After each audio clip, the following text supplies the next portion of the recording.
Всем привет, вы на канале Дифи. В этом ролике я расскажу, как полностью настроить свой автомобиль с нуля, расскажу про настройку каждого элемента отдельно.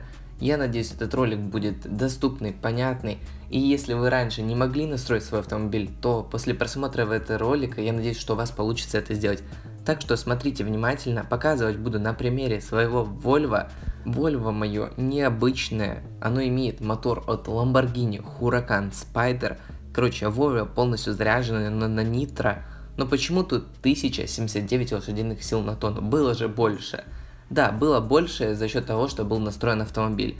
Как видите, все детали на месте, то есть все стоит. Да, я говорил, что сниму ролик, как полностью вкачать тачку чертежами. Вы просите меня каждый день, помоги настроить автомобиль. И я решил, зачем мне ждать, пока я накоплю чертежи? Я лучше сделаю ролик для всех, который поможет каждому из вас настроить свой автомобиль. Так что мы начинаем. Обязательно влупите этому ролику огромный палец вверх, подпишитесь на канал и в комментах напишите, помогло ли вам это видео настроить свой автомобиль. Ну и с чего я предлагаю начать? Я предлагаю начать с чипа. Как настраивается чип, то есть угол опережения зажигания. Что нужно сделать? Ну, во-первых, мы видим, что у нас есть такой необычный диапазон оборотов. Он нам пригодится, если в нашем двигателе появится детонации. Вот тогда мы только будем трогать этот ползунок. Пока что нам нужно найти тот угол опережения зажигания, при котором у нас будет максимальное количество лошадиных сил, но при этом минимальное количество пропусков. Я вот так беру просто на глаз, откидываю вот до 3 единиц, нажимаю сохранить и листаю, смотрю, вот если я поставлю на 3.0, добавится ли у меня лошадок? Да, добавилось. Значит, можно еще немножко уменьшить. Если вы наоборот видите, что у вас лошадиных сил убавилось, то наоборот тогда вам надо крутить в другую сторону и добавлять вот этот вот угол опережения зажигания, то есть еще большим его делать. Так как мне нужно его уменьшать, я вот так постепенно тыкаю, нажимаю сохранить и смотрю, увеличивается ли у меня количество лошадиных сил. Да, оно еще увеличивается, так что я еще уменьшаю. Мы уже дошли с 3 единиц до 1 до 20. И количество лошадок по-прежнему растет.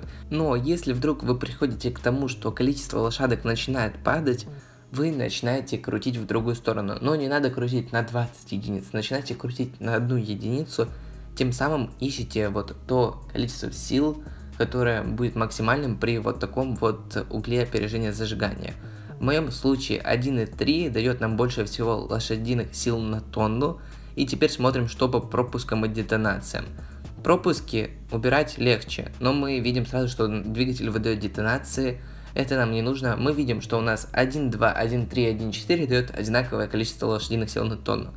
Но все же, провели вот такой вот эксперимент, посмотрели, где больше всего детонаций, и понимаем, что детонаций меньше всего при угле опережения зажигания 1.3.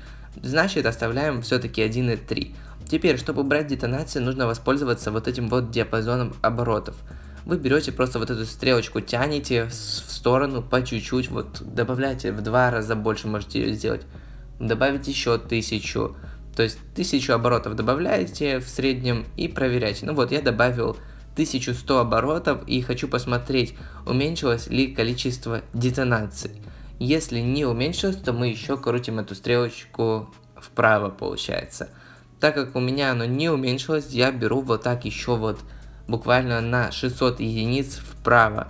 И смотрю, что количество детонаций по-прежнему есть, но оно уже стало меньше. Меньше, но на маленькое количество единиц.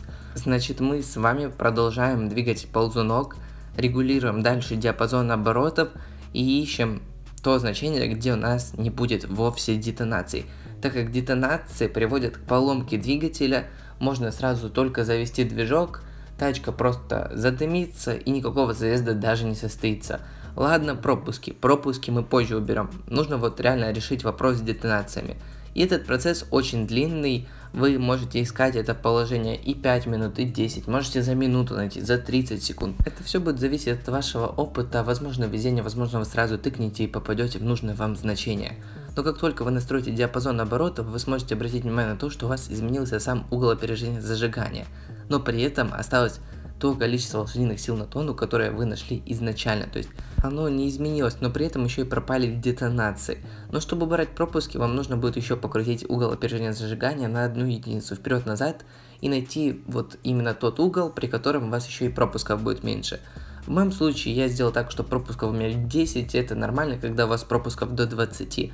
Можно было еще помучиться сделать, чтобы их не было, но так как мне нужно вам рассказать про все, я перехожу к надуву. Турбонадув как настраивается? Ну, вы можете настраивать либо жесткость пружины, либо размер шкива. Не стоит переживать, это одно и то же самое. Вот, допустим, вы выбрали пружинку 70%, делаете тест и смотрите, какой у вас надув. Вот он сейчас меньше 20 немножко. Вы пробуете поставить пружину на 100 и смотрите, что надув у вас вырос и он стал уже больше 25. То есть вот таким методом вы ищете тот надув, который вам нужен, но значение, которое вы должны добиться, это 35 единиц, тогда у вас двигатель меньше всего изнашивается, и это считается лучшим значением. Конечно же, вы можете настроить на 40, тогда двигатель покажет еще больше количество лошадиных сил на тонну, еще лучше тачка поедет, но ее придется чаще чинить, так что старайтесь настроить в 35 единиц. Следующим предлагаю настроить нитро, а тут все просто, вы крутите колесико и ищите тот момент, когда у вас стрелочка вот эта вот доходит до 40 впритык, то есть, да, тогда у вас повышенный износ. Если вы не хотите, чтобы у вас двигатель сильно быстро изнашивался, то опять же метьтесь в 35 единиц, но если вы хотите прям максимум, то настраивайте в 40, то есть крутите, ищите, делайте тест, и когда вы видите, что у вас показывает 40 единиц вот впритык, то перестаете крутить, сохраняете и все. Если вы делаете, допустим, 35, то подкручивайте, чтобы вас выдавало ровно 35, вот эта вот стрелочка. И хотел бы обратить ваше внимание, что настройка нитро, турбонаддува, угла опережения зажигания и коробки производится лишь тогда, когда у вас автомобиль полностью вкачан чертежами. А вот если вы настроили автомобиль, как я, вот в промежутке не полностью прокачанный чертежами, то ждите, что в будущем вам придется его полностью перенастроить. Перешли мы плавно к подвеске, но хотел бы еще сказать то, что если вы услышали мало информации про нитро, перейдите по всплывающей подсказке, я совсем недавно выпускал ролик, как настраивать нитро. А теперь возвращаемся к подвеске. Ну, во-первых, вы должны знать, что у вас должна быть самая дорогая пневма, которая может опускаться до минус 120. Вы ее автоматом опускаете, поднимаете стойки и обращаете внимание на сам автомобиль. Когда вы подняли переднюю стойку, вы поднимаете заднюю на пару единиц меньше. И вот вы должны настроить пружины так, чтобы автомобиль был приподнят над землей, чтобы он не чертил, но чтобы это было вот максимально вот низкое положение, для того, чтобы сопротивление воздуха было минимальное. То есть вы настраиваете по пружинкам, смотрите, что тачка не чертит, но при этом она максимально низко к земле. Вот нашли вот это вот такое вот положение, делайте заезд и смотрите, чертит, не чертит, как едет. Если видите в заезде, что автомобиль не чертит, попробуйте его еще чуть призанизить. Как только начинаете замечать, что автомобиль начинает чертить или начинает колесо тереться, то опять приподнимайте на единичку и делайте заезд. В моем случае произошла такая ситуация. Вроде бы визуально тачка не чертила, но в заезде я обратил внимание, что все-таки нос автомобиля как бы чертит, и нужно приподнять немножко перед, приподнять пружинку, и тогда сделать еще повторный заезд, чтобы посмотреть, изменилась ли моя ситуация. Если увидите, что автомобиль немножко чертит, то это значит, что надо приподнять на 1-2 единицы, желательно на 2. Вы всегда можете опустить, но чтобы не заморачиваться, вот поднимите на 2 и должно помочь. Для этого возвращайтесь опять же в подвеску, и тут просто переднюю стойку или заднюю, какая вас там будет тереть или чертить, приподнимаете. Вы можете настроить автомобиль вот как я. Вы можете его настроить по-топерски, вы можете его настроить так, как вам предлагают другие блогеры. То есть, как вы настроите подвеску, будет все зависеть от вас. Она может выглядеть красиво, она может выглядеть стрёмно, но при этом ехать на пару тысячных лучше, нежели вот такая. То есть, все будет зависеть от того, сможете ли вы ее сами настроить, или возьмете эту настройку у каких-то блогеров, у которых есть такая же самая тачка. Ну вот, я в принципе настроил подвеску на глаз, приподнял ее чуть-чуть, потому что начертила, и как по мне, подвеска идеально настроена, тачка едет довольно хорошо. Да, вы видите, что ее сейчас кидает, но это все из-за ненастроенной КПП, к КПП мы еще с вами дойдем. То есть с подвеской пока что все, если что-то еще по ней замечу, я обязательно к ней вернусь, так как после каждых изменений в автомобиле автомобиль начинает по-разному ехать, на это влияет и подвеска, и давление в шинах. Кстати, о давлении в шинах. Мы можем прямо сейчас настроить давление в шинах, но перед этим, наверное, все-таки стоит настроить диностенд, ведь я специально настроил подвеску, чтобы можно было сделать нормальный заезд в диностенде. Тут у нас есть 4 вот такие вот палочки, можно так сказать.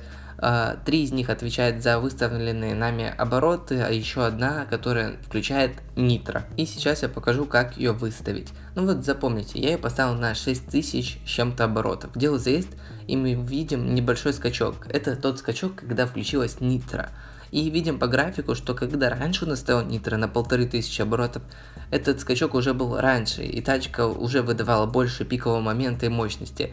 Так что я на всех своих автомобилях выставляю эту стрелку на 1500, ну как на всех своих автомобилях. У меня пока что один автомобиль с нитро, но в будущем я только так и буду делать, а вот эту вот полосочку, индикатор буду выставлять на 1500 оборотов, так как я не вижу смысла его выставлять посередине, в конце, как делают некоторые люди.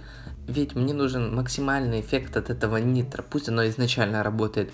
Мне не нужно, чтобы оно там включилось, как только моя тачка будет набирать бешеные обороты, там 7000, 9, 10. Мне надо, чтобы оно вот с 1500 оборотов, как только автомобиль с холостых как бы ушел, сразу же включилась нитро, и мы полетели. Теперь я предлагаю вернуться к диностенду, как настроить диностенд. Вот эту вот красную стрелочку мы ставим на конец, вот на тот момент, когда у нас падает пиковая мощность и пиковый оборот. Надо ее ставить вот реально в тот момент, где падает. Зеленый мы должны поставить в идеале на пересечении момента и мощности или на их пику. Вот я вижу, что момент это его предел, и дальше момент уже расти не будет, и мне не нужно эту стрелочку двигать вправо. Если бы у меня не росла мощность, я бы тоже так бы остановился.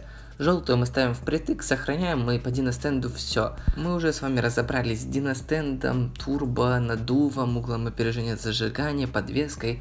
Можно настроить антикрыло. Я в целом ставлю на 5 единиц, пусть автомобиль максимально прижимается к земле. Я не буду, как вот эти вот топеры, вам говорить, там на единичку подвигай, сделай заезд, посмотри, может тачка лучше поедет. Зачем? Поставили на 5 единиц, все так делают, многими проверено, пусть так и остается. Теперь мы плавно перешли к давлению в шинах. Тут все просто. Чем у вас меньше давления, тем больше у вас зацеп с трассой. Если вы видите, что у вас слишком много зацепа и тачка на старте ну не едет, или вам наоборот не хватает зацепа, значит если не хватает, вы уменьшаете давление, если его много, то повышаете. Также если у вас полный привод, у вас должна быть зависимость. В переднем колесе всегда должно быть больше давления, нежели в заднем. Если у вас задний привод, в переднем тоже больше давления. Если у вас передний привод, ну я не знаю, кто настраивает переднеприводные автомобили, но мало ли, в переднем колесе всегда больше давления, вот запомните это. Но тут полный привод, так что зависимость будет немножко не такая заметная, как бы если был бы задний. Если был бы задний, то в переднем было бы 4 атмосферы, в заднем где-то 2 атмосферы. Но вот в полном приводе это не так уж и заметно, тут все-таки различие идет между десятыми и сотыми, тут оно небольшое, как вы заметили. То есть с давлением у вас проблем никаких возникнуть не может. Вот единственное в автомобиле, вот что реально нас тяжело настраивается, это КПП, как его вообще настроить. Ну, во-первых, вы должны сделать первый заезд и посмотреть, как едет автомобиль. Так как я знаю, как он едет, я предполагаю, что для 3000 лошадиных сил нужно поставить коробку, чтобы уже отдача шла на скорость, а не на ускорение. Если бы у вас было каких-то 500 лошадиных сил, то бы вы настраивали, во-первых, не 4-ступку, а 6-ступку и делали акцент на быстром переключении передач, на ускорении, чтобы был рывок на старте. Так как у нас мощности полно, нам уже надо настраивать на скорость. Также, если у вас автомобиль с нитро, то отключайте всегда нитро при настройке КПП, так как показатели скорости с нитро и без нитро совсем разные. Вы, наверное, заметили, что если вы настраиваете нитро и вы его отключаете, то количество лошадок у вас в автомобиле падает. То есть сейчас у меня в автомобиле, если было, допустим, 3000 сил, то без нитро их где-то 2700. То есть автомобиль уже меньше имеет лошадок, и если вы настроите КПП с нитро, то когда у вас закончится нитро и выключится оно, то автомобиль может не поехать на этих настройках КПП. То есть настраивайте его, как будто бы нитро у вас нет, а уже когда вы его включите, ваш результат просто еще улучшится. Так, про нитро я сказал, теперь определитесь с типом коробки, которая вам нужна. 4-ступка, 5-ступка, 6-ступка. Если вы не знаете, какая коробка вам нужна, у меня на канале был вот такой вот замечательный ролик. Перейдите, посмотрите, определитесь с коробкой и возвращайтесь. Когда вы уже знаете, какая коробка, как я вам сказал, делайте заезд, смотрите, определяйте вот по лошадкам плюс-минус, что вам нужно, ускорение или максимальная скорость, выставляйте первую передачу, делайте заезд, смотрите на график и уже тогда пытайтесь выставить вторую передачу. Делайте заезд, смотрите, попадает ли она вот этот вот замечательный график. Если она попадает, то супер, если нет, то двигайте. Вот у меня вторая передача не попадает, мне ее надо двигать влево. То есть я беру и сейчас буду уменьшать вот эти единицы, чтобы у меня вторая передача немножко сместилась, а третью мне наоборот надо немножко подвинуть. Для этого вы возвращаетесь, вот я обычный человек, сделал заезд, возвращаюсь к КПП, и я знаю, что мне надо вторую передачу двигать влево, а третью, наоборот, надо подвинуть вправо. Но третью вы не трогаете, потому что после изменения второй передачи, третья уже автоматом меняется, надо сделать снова заезд, чтобы посмотреть, поехать где-то автомобиль лучше, намного вы увеличили или его надо уменьшить еще. Я про вторую передачу, надо ее еще сдвинуть или уже нормально, и уже тогда вы можете пытаться выставить третью передачу. Если вы уже настроили, допустим, 3 передачи, настраиваете четвертую и поправили первую, то все передачи сбиваются и надо заново их настраивать. То есть настраивать нужно их поочередно. И как вы видите, мне опять нужно еще двигать вторую передачу. Также хотел бы обратить ваше внимание, вы можете сделать разные заезды, вы можете не прогреть резину и поехать, у вас будет совсем другой результат. Если вы прогреете резину и будете настраивать все время на прогретой резине, то результат, то есть, будет постоянно одинаковый. Если вы будете там хуже переключились или так же самое прогрели, не прогрели, то результат будет всегда разный. И старайтесь, когда вы настраиваете свой автомобиль, вот запомните, я прогреваю постоянно резину, значит я ее постоянно при заездах прогреваю. Если я ее не прогреваю, то я ее не прогреваю. И старайтесь переключиться правильно, вот обращайте внимание на количество оборотов, на вашу скорость, когда вы переключаете, и тогда у вас все получится. Вот видите, мне еще вторую передачу нужно сдвинуть влево, и я сейчас все буду опять же двигать влево, и так до тех пор, пока не найду вот ту идеальную грань, когда она будет попадать прям под конец, туда, куда я ее хочу поставить. Потом я начну настраивать третью передачу, четвертую, и когда я их настрою, автомобиль будет полностью готов. Вот я двигаю, я могу подвигать четвертую. Когда вы будете двигать самую последнюю, от этого результат ваш не изменится. То есть самое главное, не возвращайтесь к тем передачам, которые уже настроены. Так как если вы их сдвинете, то разумеется, как я и сказал, если вы хотите сдвинуть, допустим, вторую передачу, то полетит третья, четвертая, пятая и шестая. Так что настроили, оставили. Не настроили, возвращайтесь, перенастраивайте. И тогда понимаете, что следующие передачи нужно заново будет настроить. В общем, я попытался вот этот момент вам объяснить. И я продолжаю настраивать. И, наверное, по коробке самое главное вам сказал, что если вы делаете заезды по-разному, то результат, соответственно, разный. Если вы двигаете коробку в момент ее настройки, там на другие передачи, которые уже были настроены, то все результаты сбиваются. Если вы будете настраивать в моменте подвеску, давление в шинах, то результат по времени тоже будет меняться. Но не нужно расстраиваться, если у вас там результат ухудшится.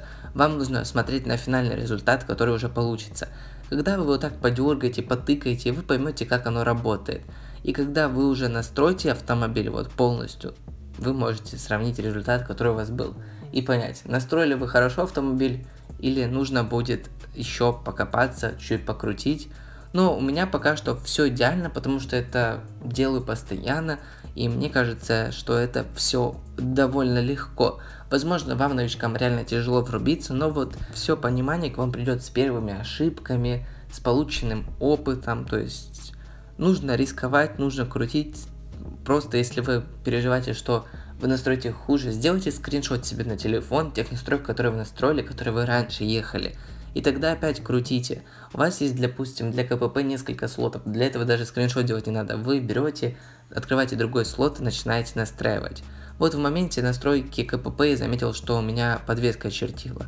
Я взял ее, приподнял, у меня чертила задняя часть автомобиля, я приподнял пружинку, сейчас сделал заезд, посмотрю, поможет ли это автомобилю, не будет ли он чертить. Я думаю, поможет, потому что я приподнял на 2 единицы, тут гарантийно, что больше к подвеске я не вернусь. И смотрим по подвеске, все, вопросов с подвеской точно нет. Осталось лишь донастраивать немножко КПП. Разумеется, каждый раз вы не сможете переключаться вот идеально, но старайтесь вот, когда вы настроите автомобиль, запомните вот тупо очередность переключения, допустим, ориентируйтесь на обороты или на скорость автомобиля. И когда вы запомните, то вы уже на идеале будете просто налегке переключаться.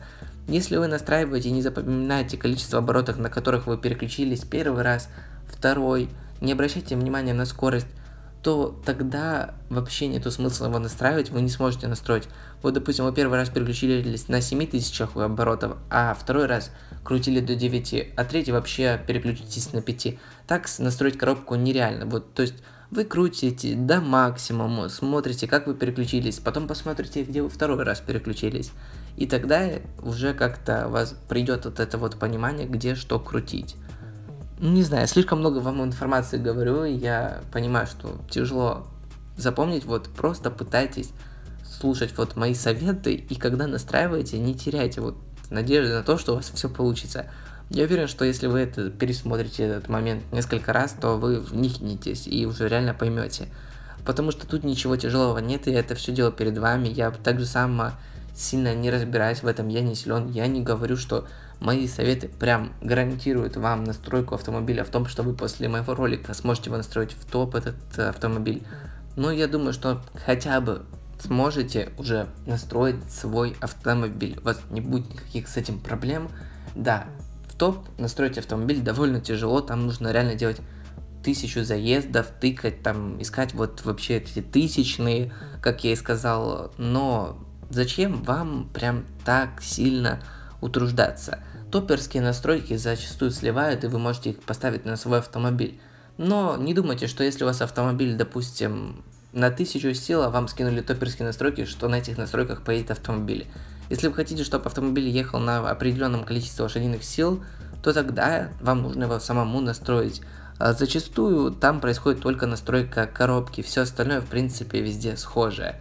Мне, в принципе, коробка, которая была настроена раньше, и которая сейчас сильно по времени не отличается. Но автомобилю определенно стало легче ехать, эта настройка ему сейчас больше подходит, нежели та, что было.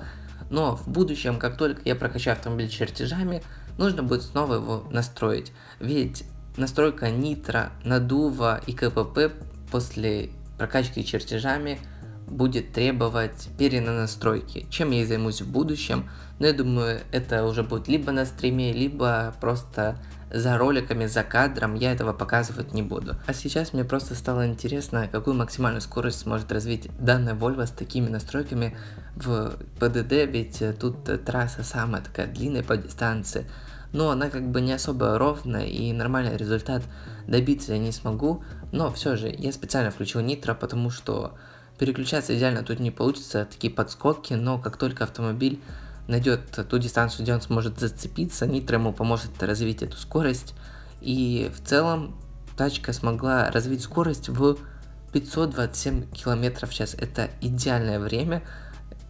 По времени вообще быстро пролетели эту дистанцию, скорость тоже большая, я думаю, это не предел данного автомобиля, ведь он еще не вкачан, да и не особо ровная трасса, я думаю, если бы была трасса с такой же самой дистанцией, но она была просто идеально ровная, то мы просто летели как просто какой-то шаттл, не знаю.